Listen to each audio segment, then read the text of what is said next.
ನಮಸ್ತೆ ಸ್ನೇಹಿತರೆ, ನನ್ನ ಶ್ರೀದೇವಿ ಮೂರ್ತಿ ಯೂಟ್ಯೂಬ್ ಚಾನಲ್ ನಲ್ಲಿ ನಿಮ್ಗೆಲ್ಲರಿಗೂ ಸ್ವಾಗತ.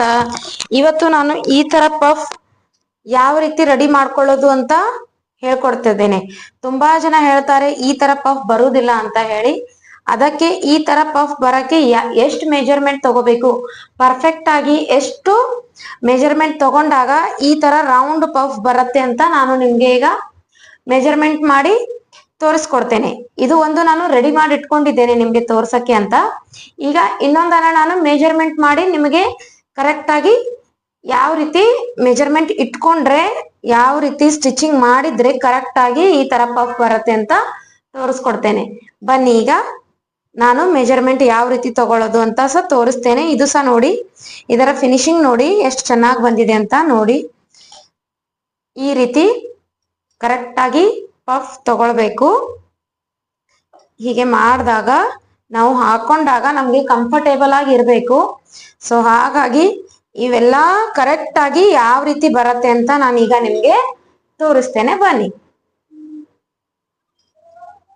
ಈಗ ನೋಡಿ, ಇದರ ಸೈಡ್ದು ನಾನು ಮಾಡಿ ಇಟ್ಕೊಂಡಿದ್ದೇನೆ. ಈಗ ಇದರಲ್ಲಿ ಯಾವ ರೀತಿ ಮೆಜರ್ಮೆಂಟ್ ತಗೊಂಡ್ರೆ ನಿಮ್ಗೆ ಕರೆಕ್ಟ್ ಆಗಿ ಬರುತ್ತೆ ಅಂತ ತೋರಿಸ್ಕೊಡ್ತೇನೆ ನೋಡಿ. ಈಗ ನೋಡಿ, ಇದು ಇಲ್ಲಿಂದ ಸೆಂಟರ್ ಪಾಯಿಂಟ್ ತೆಗಿಬೇಕು. ಮೊದಲು ಇಲ್ಲಿಂದ ಈ ತರ ನೋಡಿ, ಇದನ್ನ ಸ್ಟ್ರೇಟ್ ಆಗಿ ಈ ತರ ತಗೊಳ್ಳಿ. ಕರೆಕ್ಟ್ ಪಾಯಿಂಟ್ ತಗೊಂಡ್ರೆ ಕರೆಕ್ಟ್ ಆಗಿ ಪಫ್ ಬರುತ್ತೆ. ಈ ತರ ಮಾಡಿ ನೀವು ಟ್ರೈ ಮಾಡಿ ನೋಡಿ. ನಿಮ್ಗೆ ಚೆನ್ನಾಗಿ ಬಂದಾಗ ನನ್ಗೆ ಒಂದು ಕಮೆಂಟ್ಸ್ ಹಾಕಿ ಚೆನ್ನಾಗಿ ಬಂದಿದೆ ಅಂತ. ಸೊ ನನ್ಗೆ ಸಹ ಕರೆಕ್ಟ್ ಆಗಿ ಎಲ್ಲರಿಗೂ ಮಾಹಿತಿ ಸಿಕ್ಕಿದೆ ಅಂತ ನಾನು ಅನ್ಕೊಳ್ತೇನೆ. ಓಕೆ, ಒಂದ್ ಲೈಕ್ ಅಂತೂ ಕೊಡಿ. ಈಗ ನೋಡಿ, ಈ ತರ ಕರೆಕ್ಟ್ ಆಗಿ ಪಾಯಿಂಟ್ ತೆಗಿಬೇಕು. ಮೊದಲು ಇಲ್ಲಿಂದ ಇವೆರಡು ಈ ರೀತಿ ಶೋಲ್ಡರ್ ನ ಈ ರೀತಿ ಇಟ್ಕೊಂಡು, ಇದು 4 ಟಕ್ಸ್ ಬ್ಲೌಸ್ ಇದೆ ಫ್ರೆಂಡ್ಸ್. 4 ಟಕ್ಸ್ ಬ್ಲೌಸ್ ಅಲ್ಲಿ ಈ ರೀತಿ ಬರ್ಬೇಕು. ಮತ್ತೆ ಬೇರೆ ಬೇರೆಯಲ್ಲಿ ಇದೇ ರೀತಿ ಬರಂಗಿಲ್ಲ. ಇದು 4 ಟಕ್ಸ್ ಬ್ಲೌಸ್ ಅಲ್ಲಿ ಈ ರೀತಿನೇ ತಗೊಂಡ್ರೆ ತುಂಬಾ ಚೆನ್ನಾಗಿ ಪರ್ಫೆಕ್ಟ್ ಆಗಿ ಬರುತ್ತೆ. ಸೊ ಹಾಗಾಗಿ ನಿಮ್ಗೆ ನಾನು ಈ ರೀತಿ ತಿಳಿಸ್ಕೊಡ್ತಾ ಇದ್ದೇನೆ. ನಾನು ಇದೇ ರೀತಿಯಲ್ಲಿ ಸ್ಟಿಚ್ ಮಾಡೋದು. ಸೊ ನಿಮ್ಗೆ ಸಹ ಹೇಳ್ಕೊಡ್ತಾ ಇದ್ದೇನೆ. ಈಗ ನೋಡಿ, ಈ ರೀತಿ ತಗೊಂಡಾಗ ಇಲ್ಲಿಂದ ನಾವು 1/4 ಈ ರೀತಿ ಇಲ್ಲಿಂದ 1/4 ತಗೊಳ್ಬೇಕು. ಇಲ್ಲಿ ನೋಡಿ, ಈ ರೀತಿ ನಾನು ಫೋಲ್ಡ್ ಮಾಡ್ಕೊಂಡಿದ್ದೇನೆ. ಇಲ್ಲಿಂದ 1/4 ತಗೊಂಡಾಗ ಇಲ್ಲಿಂದ ಕಂಪಲ್ಸರಿ ನೀವು ಹೆವಿ ಬ್ಲೌಸ್ ಇದ್ರೆ 3 ತಗೊಳ್ಳಿ. ಸೊ ಹೆವಿ ಬ್ಲೌಸ್ ಇಲ್ಲದಿದ್ರೆ 2.5 ತಗೊಳ್ಳಿ ಉದ್ದದಲ್ಲಿ. ಓಕೆ, ಇದು ನಾನು ಉದ್ದದಲ್ಲಿ ಈಗ 3 ತಗೊಳ್ತಾ ಇದ್ದೇನೆ. ಯಾಕೆಂದ್ರೆ ಇದು ನಂದು ಹೆವಿ ಬ್ಲೌಸ್ ಇದೆ. ಸೊ ಹೆವಿ ಬ್ಲೌಸ್ಗೆ ಇಷ್ಟು ಸಾಕು. ಓಕೆ, ಈಗ ಈ ರೀತಿ ಹಾಕೊಂಡಾಗ ನೋಡಿ, ಈ ರೀತಿ ಹಾಕೊಂಡಾಗ ಇದೇ ಟೈಪ್ ಈ ಕಡೆ ಸಹ ಬರ್ಬೇಕು. ಈಗ ನೋಡಿ, ಎರಡು ಸಹ ಸೇಮ್ ಬಂದಿದೆ. ಫಸ್ಟ್ ನಾವು ಇದರ ಮೆಜರ್ಮೆಂಟೇ ತಗೊಳ್ಬೇಕು. ಓಕೆ, ಅಕಸ್ಮಾತ್ ಈ ತರ ಇಟ್ಟಾಗ ಈಗ ನೋಡಿ, ಈ ತರ ಒಂದು ಸ್ಟ್ರೇಟ್ ಲೈನ್ ತಗೊಂಡು ಇಲ್ಲಿಂದ ಮತ್ತೆ ಇಲ್ಲಿಂದ ಸೇಮ್ ಪಾಯಿಂಟ್ ತೆಗೆದ್ಬೇಕು. ಓಕೆ, ಈ ರೀತಿ ಈಗ ನಮ್ದು Tux point, first Tux point ಬತ್ತು. 4 ಟಕ್ಸ್ ಇದೆ, ಹಾಗಾಗಿ ಇದು ಮೊದಲನೇ ಟಕ್ಸು. ಇಲ್ಲಿಂದ ಎಷ್ಟು ತಗೊಳ್ಬೇಕು ಕರೆಕ್ಟ್ ಆಗಿ ಅಂದ್ರೆ, ಇಲ್ಲಿಂದ ನೋಡಿ 1.5 ತಗೊಳ್ಳಿ. 1.5 ಸಾಕಾಗತ್ತೆ. ಓಕೆ, ಜಾಸ್ತಿ ಸಹ ಮೇಲೆ ಹೋಗ್ಬೇಡಿ. ಅದು ಮತ್ತೆ ಇಲ್ಲಿಂದ ಕಟ್ ಆದಾಗ ಇದು ತುಂಬಾ ಚಿಕ್ಕದಾಗಿ ಬರುತ್ತೆ. ಓಕೆ, ಸೊ ಇಲ್ಲಿಂದ 1.5, ಇಲ್ಲಿಂದ ಕಂಪಲ್ಸರಿ 2.5 ತಗೊಳ್ಳಿ. ಈ 2.5 ನೀವು ಉದ್ದ ತಗೊಂಡಾಗ ಇಲ್ಲಿಂದ ಕಾಲ್ ಭಾಗ ಸಾರಿ, ಇಲ್ಲಿಂದ 2 ಪಾಯಿಂಟ್ ಅನ್ಕೊಳ್ಳಿ. ಇಷ್ಟು ನೋಡಿ, ನಿಮ್ಗೆ ನೋಡಿದ್ರೆ ಅರ್ಥ ಆಗತ್ತೆ. ಇಲ್ಲಿಂದ ನಾನು 2 ಪಾಯಿಂಟ್ ಅಷ್ಟೇ ಗ್ಯಾಪ್ ಕೊಟ್ಟಿದ್ದೇನೆ. ಇಲ್ಲಿಂದ 2 ಪಾಯಿಂಟ್ ಅಷ್ಟೇ ಗ್ಯಾಪ್ ಕೊಟ್ಟಿದ್ದೇನೆ. ಮತ್ತೆ ಇಲ್ಲಿಂದ ಈಗ ಯಾವ ರೀತಿ ತಗೊಳ್ಬೇಕು ಅಂತ ಸಹ ನಾನು ನಿಮ್ಗೆ ತೋರಿಸ್ತೇನೆ ನೋಡಿ. ಇದು ಈಗ ಟೋಟಲ್ ಆಗಿ 8.5 ಇದೆ ಆಯ್ತಾ. ಇಲ್ಲಿ ನೋಡಿ 8.5 ಇದೆ. ಈ 8.5ಯಲ್ಲಿ ಮೊದಲು ನಾವು ಈ ರೀತಿ ಹಾಫ್ ಮಾಡ್ಕೊಳ್ಳೋಣ. ಇಲ್ಲಿ ನೋಡಿ ಹಾಫ್ ಮಾಡ್ಕೊಂಡು ತಗೊಂಡು ಇಲ್ಲೊಂದು ಪಾಯಿಂಟ್ ಮಾರ್ಕ್ ಮಾಡ್ಕೊಂಡು ನಂತರ ಇದು ಹೆವಿ ಇರೋದ್ರಿಂದ ನಾನು ಉದ್ದ 7.5 ತಗೊಳ್ತಿದ್ದೇನೆ.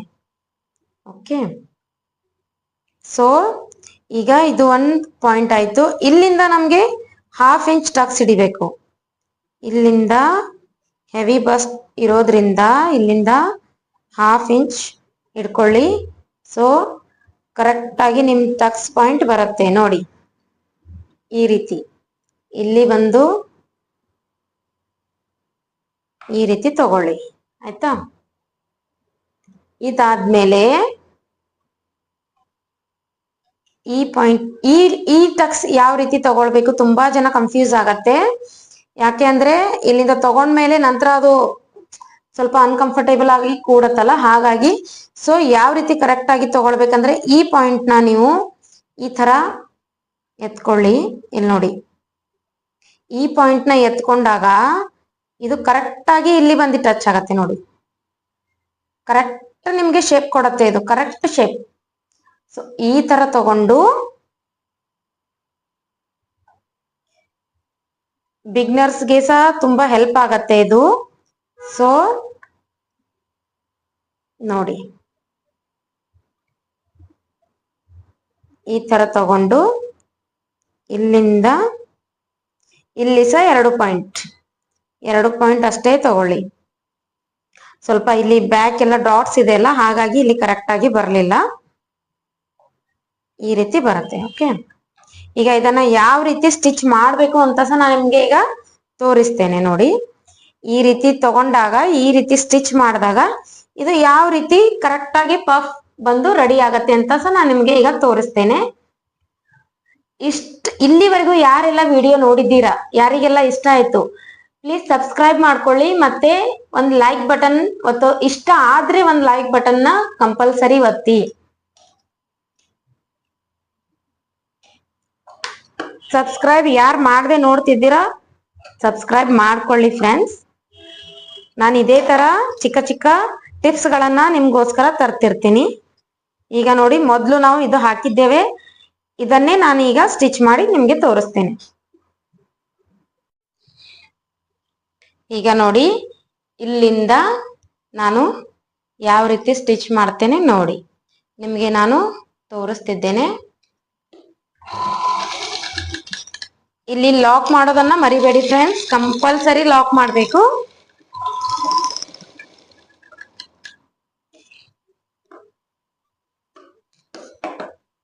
ನೋಡಿ, ಇಲ್ಲಿ ಮತ್ತೆ ಇಲ್ಲಿ ಕರೆಕ್ಟ್ ಆಗಿ ಬಂತಲ್ಲ. ಈಗ ಅದೇ ರೀತಿ ನಾನು ಇಲ್ಲಿ ಸಹ ತಗೊಳ್ತೇನೆ.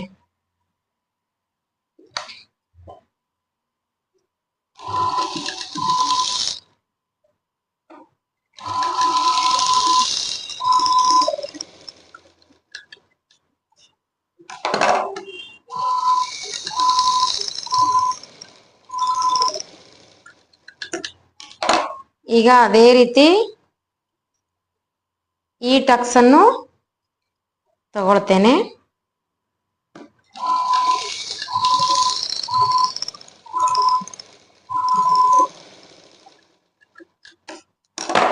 ಇಲ್ಲಿ ಸಹ ಸೇಮ್.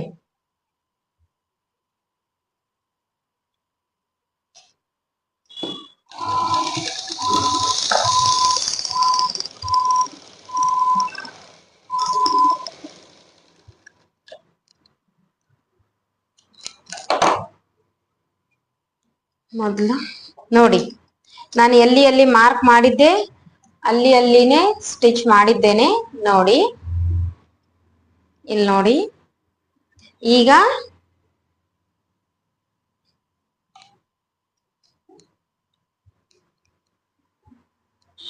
ನೋಡಿ ಪಫ್ ಯಾವ ರೀತಿ ರೆಡಿ ಆಯ್ತು ಅಂತ ನೋಡಿ ನೀವು.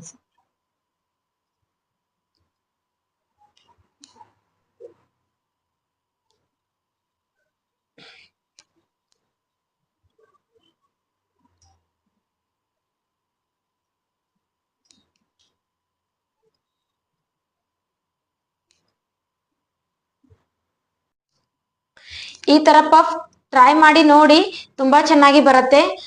ಬಂದ್ಮೇಲೆ ಒಂದ್ ಕಮೆಂಟ್ಸ್ ಅನ್ನ ಹಾಕೋದನ್ನ ಮರಿಬೇಡಿ, ಚೆನ್ನಾಗಿ ಬಂದಿದೆ ಅಂತ. ಅದರಿಂದ ನನಗೂ ಸಪೋರ್ಟ್ ಸಿಗತ್ತೆ. ಹಾಗೆ ಸಬ್ಸ್ಕ್ರೈಬ್ ಮಾಡ್ಕೊಳ್ಳಿ. ಇದೇ ತರ ಒಳ್ಳೆ ಒಳ್ಳೆ ವಿಡಿಯೋಸ್ ಹಾಗೆ ಡೀಟೇಲ್ ಆಗಿ ಹೇಳ್ತೇನೆ. ಇದೇ ತರ ಪ್ರತಿ ಒಂದು ವಿಡಿಯೋದಲ್ಲಿ ನಾನು ನಿಮ್ಗೆ ಡೀಟೇಲ್ ಆಗಿ ತಿಳಿಸ್ಕೊಡ್ತೇನೆ. ನನ್ನ ವಿಡಿಯೋ ನೋಡಿದಕ್ಕೆ ಧನ್ಯವಾದಗಳು ಫ್ರೆಂಡ್ಸ್.